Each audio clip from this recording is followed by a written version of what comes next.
जन्मदिन मुबारक हो पहले तो।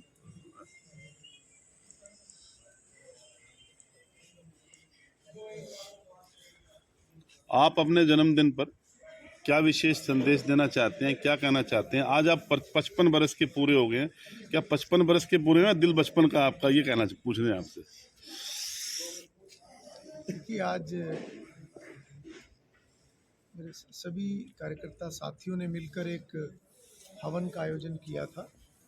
और उसमें हवन में सभी ने मिलकर ये प्रभु से भी कामना की है कि जो ये एक महामारी का जो समय ये चला हुआ है, जो संकट पूरे विश्व के ऊपर, हम पूरी मानवता के ऊपर ये जो चला हुआ है, ये जल्दी ख़त्म हो। एक सुख शांति के एक इलाके के अंदर भी एक अच्छा वातावरण रहे और सभी की खुशहाली के लिए एक आज यज्ञ और प्रार्थना ऐसे की गई है। और मैं इस मौके पर आभार व्यक्त करना चाहूँगा अपने सभी कार्यकर्ता साथियों का, जिन्होंने इस मौके के ऊपर ये हवन का आयोजन किया है और उनका जो प्यार और आशीर्वाद जो मिलता है, मैं समझता हूँ कि यही वो ऊर्जा है जिससे व्यक्ति समाज के लिए कोई भी कार्य जब करता है तो इसी ऊर्जा से वो कार्य होते हैं। मैं उनका दिल से आभार व्यक्त करता हूँ। आज 23 जनवरी की बात की गई है, आपने कहा कि सुभाष चंद्र की जो जयंती है 23 जनवरी को, वो सभी गांव-गांव स्तर पे मनाएं, और उन्हें आपने बताया ज्ञात और अज्ञात शहीदों के बारे में बताया, स्वतंत्रता सेनानियों के बारे में बताया है, उनकी कहानी भी बताई है, बहुत से लोग भूल चुके हैं, और वो प्रोग्राम क्या है उसके बारे में भी कुछ बताएं। देखिए, जब भी सभी साथी इकट्ठे होते हैं तो किसी ना किसी विषय पर चर्चा होती है। वर्तमान में जो भारतीय जनता पार्टी ने एक अभियान चलाया है, जिसके तहत 23 जनवरी को सुभाष चंद्र बोस जी की उस बलिदान को याद किया जाएगा, उनको नमन किया जाएगा, उसमें सर्व समाज उसके अंदर हिस्सा लेगा और उसके अंदर जो पार्टी का युवा मोर्चा है वो आगे बढ़कर इस कार्य को करेगा। मैंने भी लोगों से ये आह्वान किया है कि ऐसे सभी कार्यों में बढ़ चढ़ कर हिस्सा लें, जिससे कि एक संदेश समाज के अंदर जाए, हमारे युवाओं के अंदर देशभक्ति, देश प्रेम का एक संस्कार उनके अंदर आए और एक जानकारी भी बढ़े कि जो हमारा देश आज़ाद हुआ एक लंबी गुलामी के दौर के बाद, जो एक लंबा संग्राम, जो स्वतंत्रता के लिए एक लंबी लड़ाई हमारे स्वतंत्रता सेनानियों ने लड़ी है, ये कड़वा सच है कि बहुत से ऐसे शहीदों को के बलिदान को आगे नहीं आने दिया गया है और उनकी एक लंबी जो एक उनका संघर्ष रहा, बलिदान रहा, उनकी शहादत रही, उसको आज का युवा पूरे तरीके से नहीं जानता है। तो सुभाष चंद्र बोस जी के को नमन करते हुए युवाओं के अंदर वो संदेश भी जाना चाहिए कि वास्तव में किन किन महापुरुषों ने इस देश को आज़ाद कराने के लिए बहुत बड़ी भूमिका अदा की है। बड़ी यातनाएं और सही। भारतीय जनता पार्टी संगठन इस बात को गंभीरता से लेता है कि वास्तव में जिन्होंने भी अच्छा कार्य जिस दौर में किया, जिस युग में किया, वो जरूर समाज के सामने आना चाहिए। इसी से ही जहां हम अब उन लोगों को, ऐसे महापुरुषों को नमन करने का हमें अवसर मिलता है, उनको सम्मान प्रदान करने का हमें अवसर मिलता है, यही अगली पीढ़ी के लिए भी एक प्रेरणा होती है कि उनका जीवन भी कैसा होना चाहिए। आज बहुत से लोग, सैकड़ों लोग, हजारों लोग आपके पास आए हैं, सबने अपना प्यार दिया है, और बहुत से लोग ऐसे हैं किसी कारणवश, बीमारीवश, वैसे जो आपके पास आना चाहते थे, मिल नहीं पाए, उनके नाम क्या कहना चाहते हैं? क्योंकि बहुत से लोग आपसे मिलना चाहते थे, बहुत से लोगों की आतुरता थी, तो वो लोग बहुत घरों में हैं, तो उनके लिए भी कुछ विशेष बात जो आपके जन्मदिन में विश देना चाहते हैं। देखिए, ये कोई ऐसा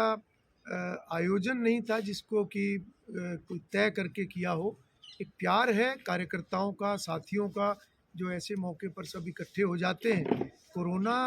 गाइडलाइन के कारण से हमने भी ये कोशिश की है कि सभी उस गाइडलाइन को फॉलो करें। जो भी साथी यहाँ पर आए, हमने ये सुनिश्चित किया, सभी जिम्मेवार साथी थे, सबने मास्क लगाया हुआ था। फिर भी अगर किसी ने मास्क नहीं लगाया था तो हमने भी ये सुनिश्चित किया कि हर व्यक्ति उस समय में सभी मास्क लगाकर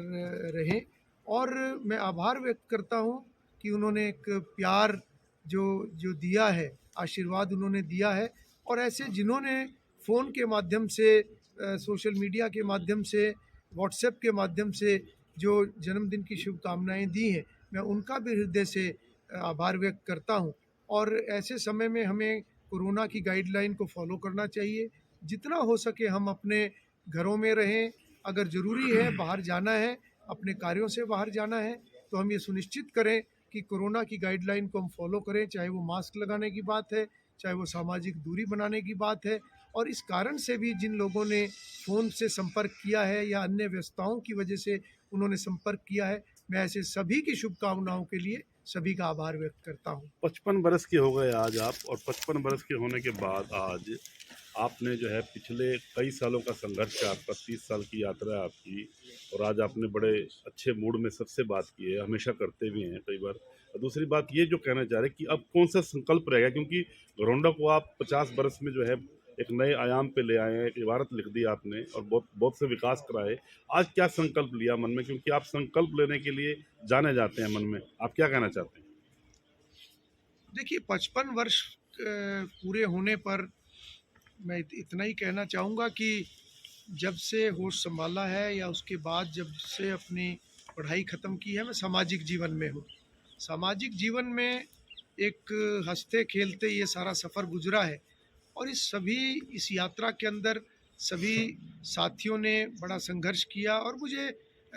गर्व है अपनी पार्टी पर। भारतीय जनता पार्टी ने, संगठन ने मुझे 2 बार विधायक बनाया,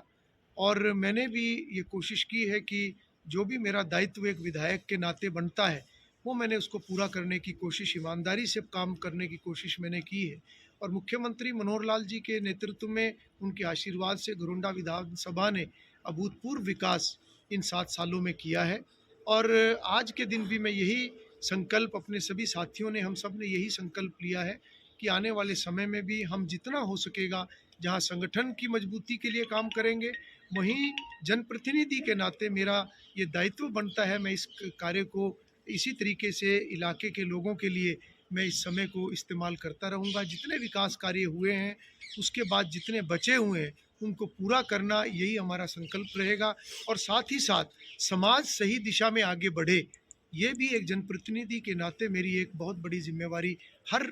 सामाजिक व्यक्ति की ये जिम्मेवारी बनती है, जो हम सब मिलकर हमेशा ये कोशिश करते हैं कि समाज इकट्ठा हो, समाज के अंदर किसी भी तरीके का कोई ऐसा विषय कभी ना आए जिससे कि लोगों के अंदर आपस में खटास हो। ऐसे किसी भी कभी भी कोई ऐसा मौका आता है तो हम उसको ठीक करने की कोशिश करते हैं। और एक सुंदर समाज, ये हमारे पूर्वजों की भी कल्पना, हमारे महापुरुषों की भी कल्पना है, उस विषय पर हमेशा हम काम करते रहेंगे। और मैं तो इतना ही कहूँगा कि कर्म ही प्रधान है, कर्म ही